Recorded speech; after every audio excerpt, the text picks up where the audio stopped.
Hello welcome to our channel Satvik చేరి channel. అందరికీ నమస్తే. నేను వీడియో చూశారు కదా, దాని కంటిన్యూషన్ వీడియో అనమాట ఇది. అలాగే ఆ వీడియోని ఎవరైనా చూడకపోతే టైటిల్ పైన లింక్ ఇస్తాను, ఆ లింక్ క్లిక్ చేసి చూడండి. ఇంక వీడియోలోకి వెళ్ళిపోతాం. ఉండపాకం అయితే వస్తుంది కదా, ఇంక పిండి అయితే కొంచెం కొంచెంగా మేమైతే వేసేస్తాం అనమాట. పిండి వేసినప్పుడు అయితే పొయ్యిలోని మంట ఏమి ఉండకూడదు, అందుకని కర్రలన్నీ బయటకి అయితే తీస్తాం. ఇంకా నేనైతే తిప్పలేకపోతున్నాను, ఇంకా మా మాయ వచ్చి అయితే తిప్పుతున్నారు. ఇంకా పిండి అంతా పాకంలో ఉండలేం లేకుండా మొత్తం కర్రతోటి అయితే కలుపుకోవాలి. ఇంకా మొత్తం అంతా కలిపేసుకున్న తర్వాత ఇలాగైతే తయారైంది.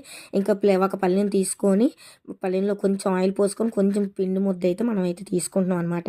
ఇంకా ముందు పొయ్యి మీద ఆయిల్ పోసుకొని ఆయిల్ని అయితే హీట్ అవ్వనివ్వాలి. ఆయిల్ అయితే హీట్ అయిపోతుంది. వీలైతే ఉండల కింద చుట్టేసి చేతితోటి అరిసి కింద అయితే ఒత్తుకోవాలి. ముందుగా అయితే చిన్న అరిసి అయితే వేసుకుంటున్నాం. మనకి ఈడుతుందో లేదో తెలిసిపోద్ది అనమాట. అరిసి అయితే పర్ఫెక్ట్గా వచ్చింది.